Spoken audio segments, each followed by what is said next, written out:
What is up, everybody? Another FoW Wednesday here. Roosevelt, dead on board. Um, Went to the pre-release this weekend. It was a good time. It was a good time. I was really pumped about this set. Um, Reading the spoilers and stuff. There were some really cool cards coming out. And as you guys know, I haven't been playing that long yet. So I decided just to give some tournament play a whirl. And it was sealed, so I figured everyone would kind of be on the same playing field.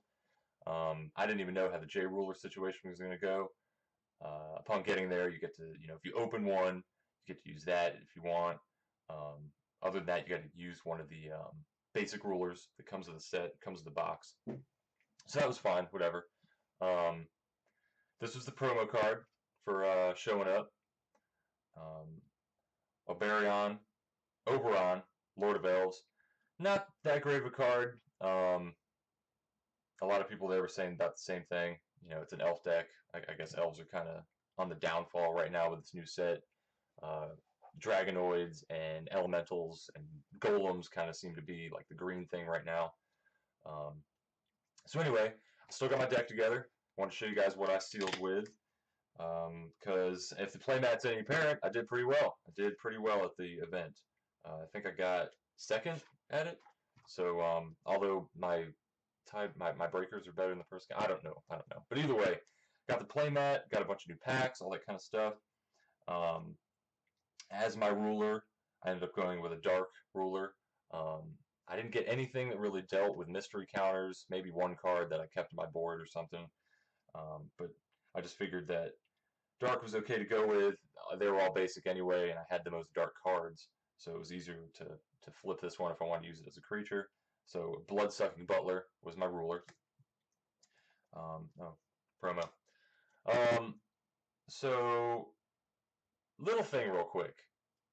I've played Magic for a long time, so I went into this with that kind of mentality. You get some okay creatures, you get some removal, and go from there. That's kind of what you want to center around it as far as sealed, because on this your deck only has to be 20 cards, which I thought was awesome. Normally it has to be 40 in Magic, so that right there set up some variances as far as if you get doubles or triples or anything like that. And I pretty much splashed green. I made black red, but I pretty much splashed green for just Seal's Familiar. I got two of these, and this card just seems so good. I mean, 2 for 200, 200.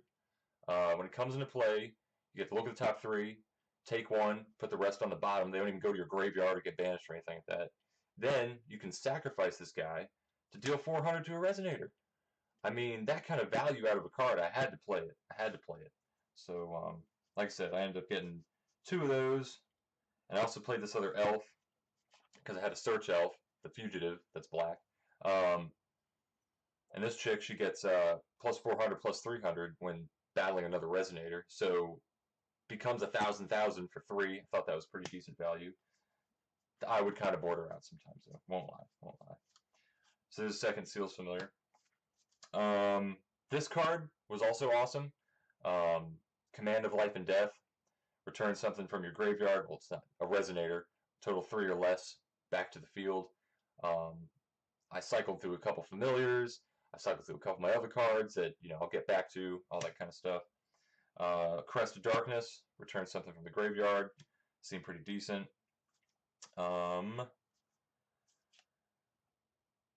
Magin's Madness. Maybe it's Majin. Majin, whatever. This card won me a few games. Quick cast, one red, one colorless, plus 800 to a Resonator. I mean, if you put it on something that's flying, or if they just don't block it, I mean, you can easily get in for 1,200 damage. I mean, like I got a couple of these Triceratops guys. I mean, it's already at 1,200, 800. So I plug this on to that, and I'm swinging for 2K. Not too bad. Didn't seem too bad. Caught a few people off guard. Bloodsucker Dragon, also a pretty decent card. Something else that's good in Magic is always having flyers around. Evasiveness is always good, so I figured flyers are good to pick up. So that did me pretty decent. I kind of, after looking at it more, went with kind of a control deck. I had a decent amount of removal, and then I had a lot of bigger creatures that could kind of survive. So I was able to play 2 of the Advent of the Demon King. Gives all Resonators -5, -5, and most of the time I would just clear their side of the board, get a chip in, and my stuff would survive for the next turn, and they'd maybe play 1 or 2 Resonators, and I could just kind of win out that way. So that was pretty good. Um, Sonic Bat didn't do me too bad. I like discard. I've always been a fan of that. Cards like Thoughtseize and stuff for Magic I've always liked. So this was kind of cool. Plus it flew. I was down with that. This card. Everyone was playing this card, and it was such a pain. I pretty much had to use a removal spell every match I played on this thing because it just holds down the field so well. I mean, it's a 100-100 for only 1. Yeah, it flies, so you can get in some chip damage if they don't even play anything. And it's got, whenever it deals combat damage to a Resonator, destroy that Resonator. So Death Touch is what that is for Magic, and I mean, that card is just great. That's really good common, really good common. Like I said, I had the other elf, so I actually got 2 of the Dark Elf Fugitives. And I'll get to another card that I was able to use with that too. One of my favorite cards in the set, actually. It's the thing I noticed. I had a couple cards I was really trying to get, and I ended up opening them in my sealed pool. So I was really, really excited about that. I love being able to do that kind of stuff. I played this Hoel Chicken. I played 2 of these guys because it was just 1 for 300. Didn't seem too bad. I didn't have anything that used strength counters or anything. It just seemed like a decent, cheap creature. There's another Triceratops. There's another Advent. Another Chicken. Let's get this switched up a little bit. Mixing all the spells and the creatures together. This card wasn't bad. I mean, 2 damage quick cast, 600 to Resonator. Callous Blaze.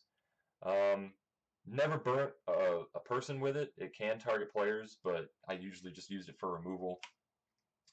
This card right here won me several games alone. Firewave as an uncommon seems busted. It was so good, and I didn't even have to pay the 2 less to make it a good card.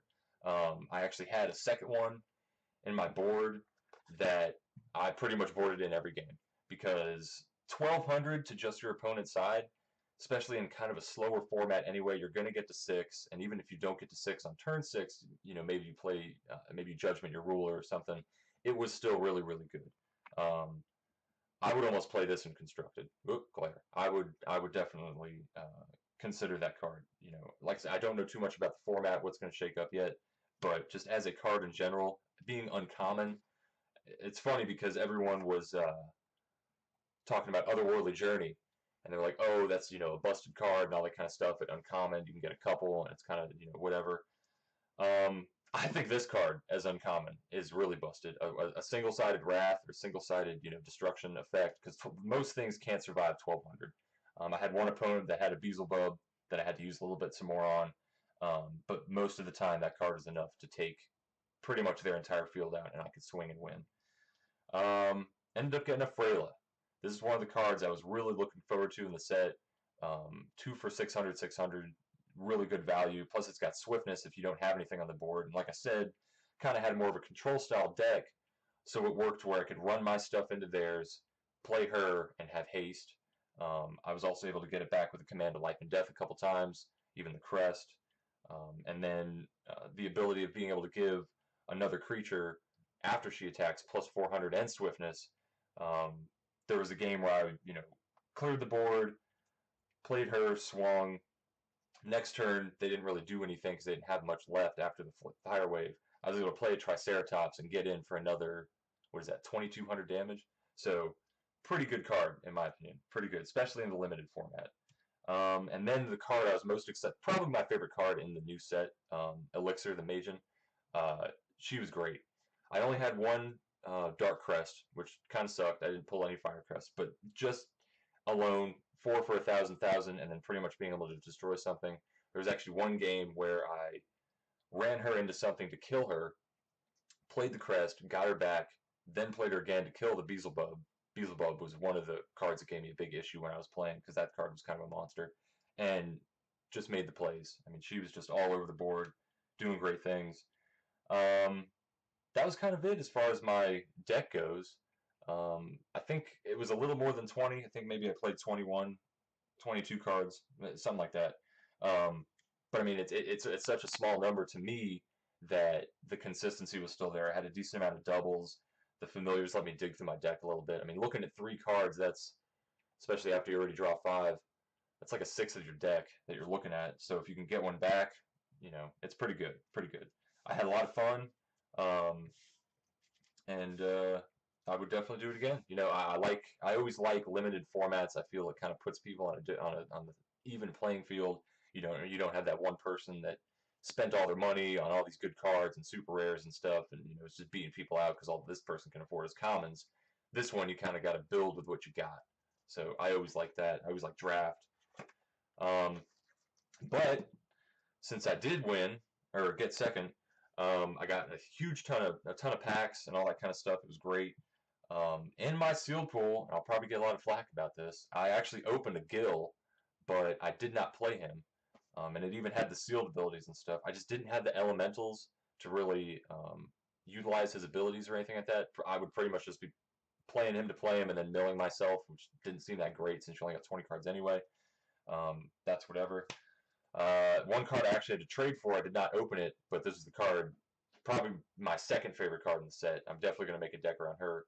IU, kind of that commander stipulation from Magic. Your deck only has to have 1 copy of each card in it. It's kind of mandatory, but it's only 2 to flip her. She's got some really great abilities. Just list them off. She already has Imperishable. When this card enters the battlefield, search your deck for any soul monster or soul resonator, reveal it and put it into your hand, then shuffle your deck. So I mean, getting card advantage. I mean, her thing when you start the games, you start the game with an extra card. I just love drawing cards. And then discard a soul resonator. This card gains plus 500, plus 500, flying, and first strike until end of turn. So she can become a monster, and that is one of the few abilities that I've seen so far, especially from the new set, that doesn't say you can only do this once per turn. So you could pump her out and get some damage in pretty quick. And then she has the other ability that's 0. Name a card, reveal cards from the top of your library until you reveal that card. Put that card into your hand, banish the rest. I've really been kind of thinking about doing like a blue-green deck where you can play the familiars and a couple of the card draw spells that green has to it to maybe know what's coming up. Or even simple things like Cheshire Cat I've seen goes back to the top of your library. You can name Cheshire, get it back, and you're still drawing a regular card. You're not plowing yourself under or anything like that. Magic reference. We'll go over kind of the rares I got and stuff. Got a foil Ultra Awakening. I don't think it's that great. I mean, it's quick cast, which is cool. 6 mana. I'm going to say mana, sorry. Plus 200 to a J Resonator. So your ruler or a Resonator. It's kind of a gotcha spell.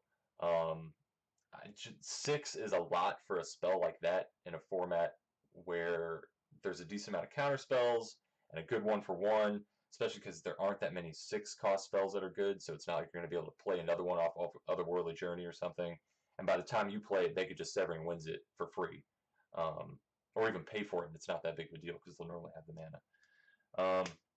I opened a Beelzebub myself. This was after the packs, so I probably would have used it in my deck if I'd opened it, but I didn't. That's just a pretty good card. 5 mana, 1500. Comes into play, and he flies. Comes into play with 5 minus 100 counters on him. You can remove those counters to pick off your opponent's creatures or just make them weaker. And then whenever one of their creatures dies that has a minus 100 on it, it gets another counter on it. So thought that card was pretty good. Like I said, it gave me some issues during the pre-release anyway. Someone opened one, and it seemed like a pretty good card. Ra is another card that people were kind of talking about online. Any Resonator that has quick cast seems pretty decent in this game because you can, pop it in for combat and block. Even if you're just doing it at the end of their turn and you're holding off like a counter spell or some removal, and you don't have to do anything. Boom! I got a creature. Didn't waste my mana or anything like that. He's got some weird things where he changes the target of spells and stuff.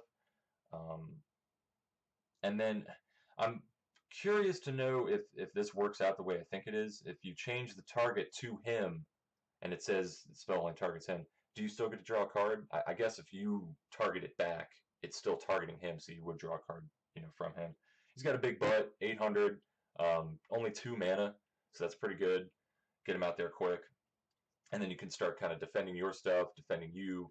So it seems like a pretty good card. Might see some play. Evil Dragon Hellblaze. Didn't get this either. I probably would have played this if this was one of my sealed pulls. I got a stupid pull on one of my. I'll get to that in a second.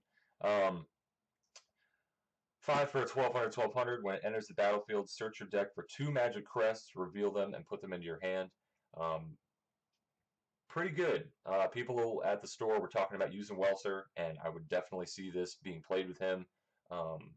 That's the new J Ruler where you get to use crests as mana sources, and then I believe you can play them with fire anyway.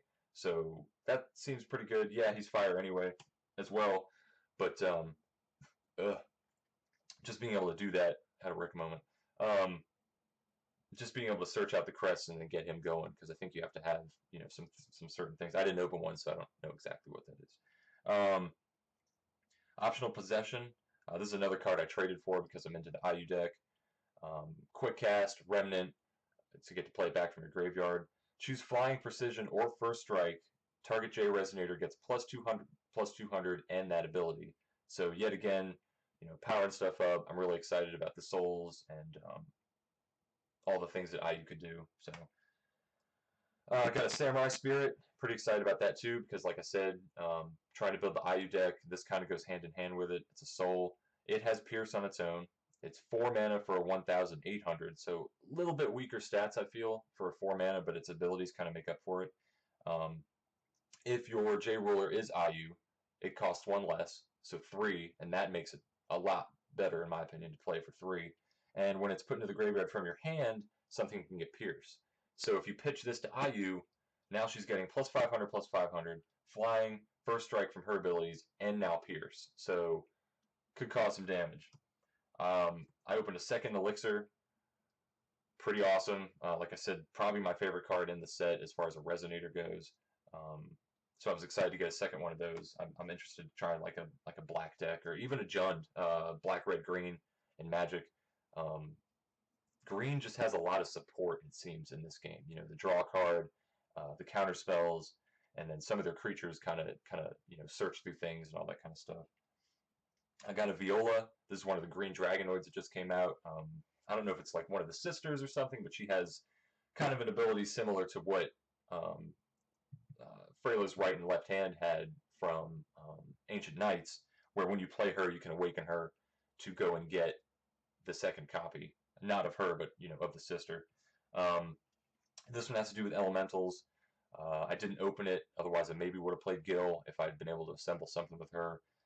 As she enters the battlefield, you can remove up to 6 elemental cards from your graveyard from the game. So you banish them. For every 2 that you do, you can choose one of these effects. Choose up to 1 for each 2 cards removed from the game. Draw a card. Put target Resonator with total cost 2 or less in the bottom of their owner's library. So they might not see it again, unless they have like a search effect, or produce 2 green. So it's got a few different things it can do. 2 for 600 already. I think that's pretty good cost. She'll probably see some play if Gil, gets into the format and the elementals become good. Her sister does a similar effect where she takes things you banished and puts them back in your graveyard. So they have kind of like a cycle effect with each other. I can't remember what her second thing is. It's not the choose 2, and you do the same thing. This is another card that I was really excited about in the set. 2 for 700, 500. Joan d'Arc. I think that's kind of funny because it's Joan Dark. I don't know if anyone caught that. Mad Maiden. She just has some crazy abilities. Gains swiftness, and this card cannot be the target of.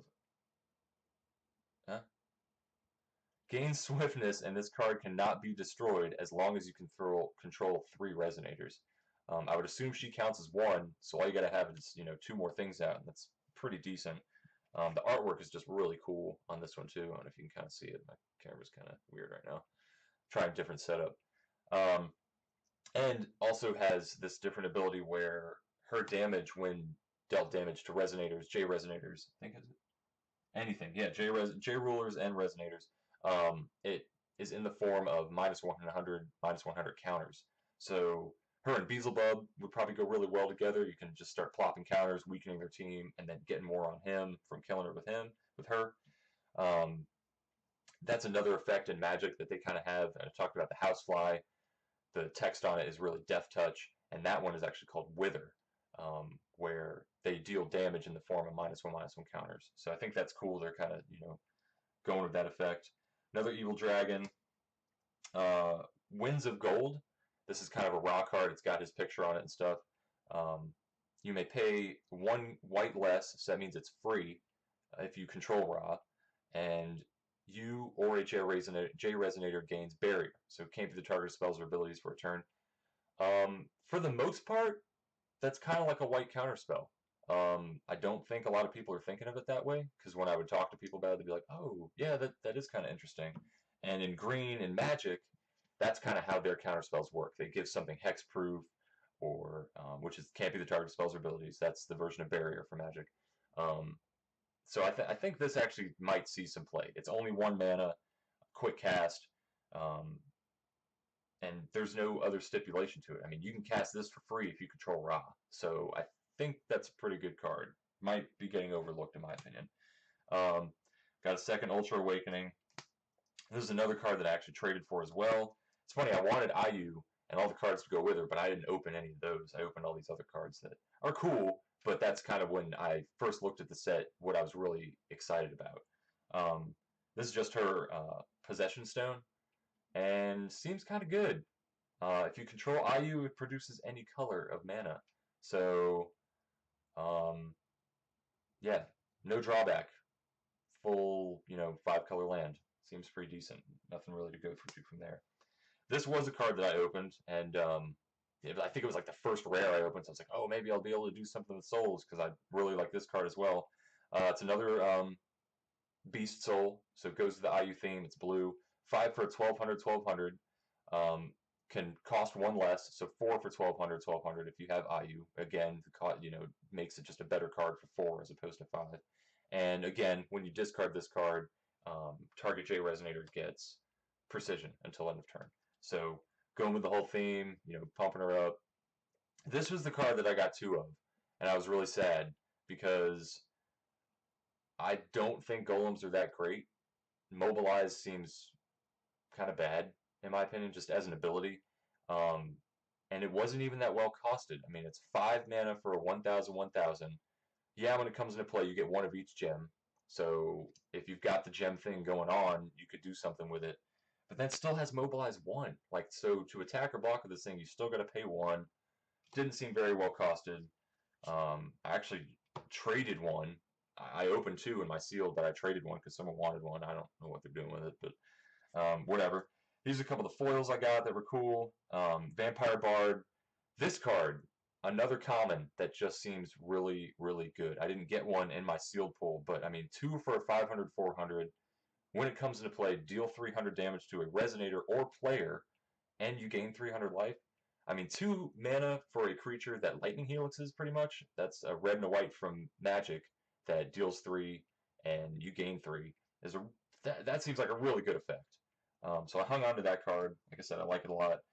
Faithful Vampire doesn't seem bad if you got the vampire theme going on. I mean, 3 for an 800. 800 seems kind of weak, but if you're going with the deck, you can maybe play that one that gives everything +2/+2.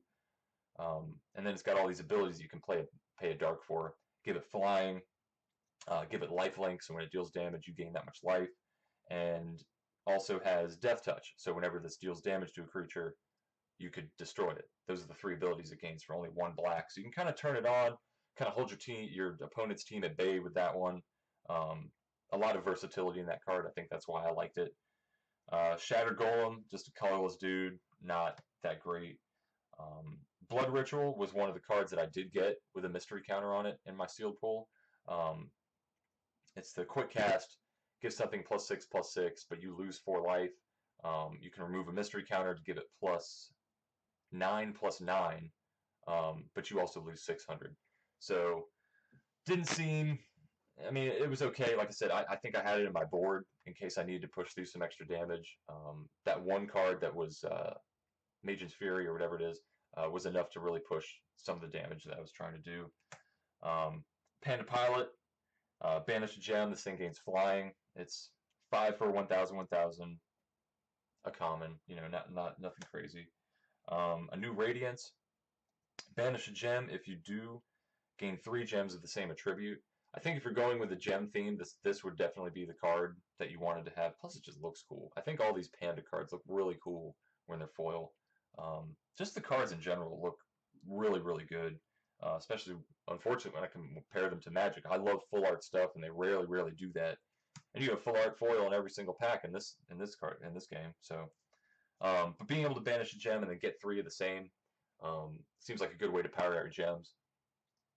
Mermaid Visionary. When this card is put into the battle or put into the graveyard, draw a card. 1 for a 0/300. Like, it's just a foil, nothing that crazy. Jewel Shell. Prevent all damage that would be dealt to J Resonators you control until end of turn. Awakening. Banish a gem. Prevent all damage that would be dealt to you this turn. So pretty good for 3 mana and a gem. You could, save a creature, save yourself some damage, whatever. This is another card, actually, that I was excited I got a foil of because I'm probably going to use it in the IU deck. It's a green card. It's an Elf Soul, so it goes with the theme of the souls and being able to search for it or pitch it, whatever. When this card enters the field, put target soul not named Grieving Elf Spirit from your graveyard to your hand. And that really works out. I mean, it's two mana, some more card draw kind of. Because with IU, you're not going to be able to play more than 1 copy anyway, so you're not going to be getting her back. And if you really need something that you've pitched, it's a good one to call, and you can kind of get anything back that you have done. Plus, it pitches to her ability to give the plus 500 and all that. Jeweler's Children, that's just a cute card. I like this like double, I forget what that is called when you have 2 different color eyes. Huskies have that a lot. But I thought the card was cool. It's pretty. 1 for 100, 100. When it's put into the graveyard, you get a water and a wind gem. So, nothing crazy. I think that's about it as far as like the foils and the rares that I got. Like I said, I was really excited about this set in general. A lot of the cards seem pretty decent. Nothing that's like crazy overpowered though. Everyone was talking about, at least at my shop. Shout out to Ready to Play, by the way. That's where I play Force of Will. It's one of the only places to play around here. Hopefully you guys got a local shop that you can play at and stuff. But like Welster seemed kind of crazy and da-da-da-da-da. And I mean, he's got some good abilities, but you really have to build the crests. You have to have all of these things going on, and they're not terrible, but they're all sorcery. Or during your turn, none of them are quick cast because it's all, they're all additions. They're not a chant or anything like that. I mean, this one, when it enters the battlefield, deals 600 to a Resonator. Can't hit rulers, can't hit players, so it's kind of one-sided. Or not one-sided, that's the wrong word. Like, limited. It's kind of limited in its uses. They have to have something out that you can either kill or deal damage, and you got to have something that's going to deal some more. This was a card that I wish I'd opened in my sealed pool. Spider's Web, especially as an uncommon, seems really, really good. I feel like that was one thing they did. There's like 1 power uncommon for every color. The Fire Wave was really good. Otherworldly Journey. I kind of feel like this would be the dark one. Quick cast, and it's got Awakening to remove a mystery counter, so you can choose 1, or if you remove a mystery counter, you choose 2. Give target J Resonator -6/-3. Force something to attack, which is pretty good, or you can return something from your graveyard to your hand. So it's got some multi-uses. Returning stuff to your hand is not always the best effect, I know, but just being able to do a couple different things, it's going to be good early game. You can pick off a creature. It's going to be good late game when you have to maybe get something back that your opponent has killed, and it's going to be good winning the game because you can force their resonators to become rested, so you can push through damage or even pick off something that you want to kill. Doesn't seem like that bad of a card. Trying to think if there's anything else that was really, really good. I don't think so. What do you guys think, real quick, too? This is something that I got 2 of. The variants.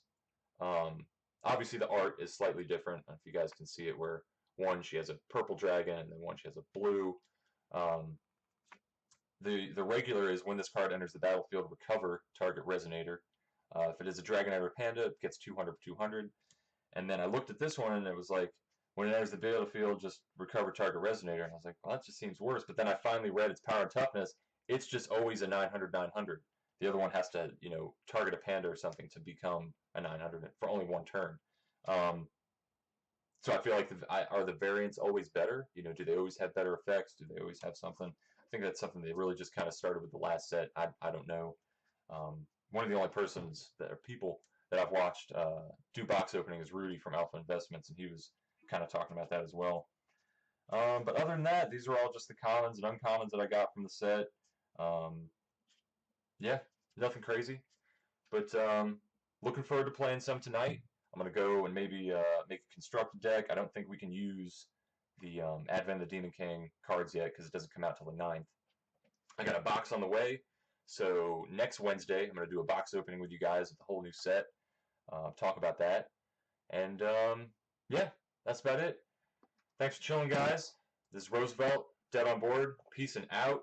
And join me next week for some more Force of Will. Take it easy.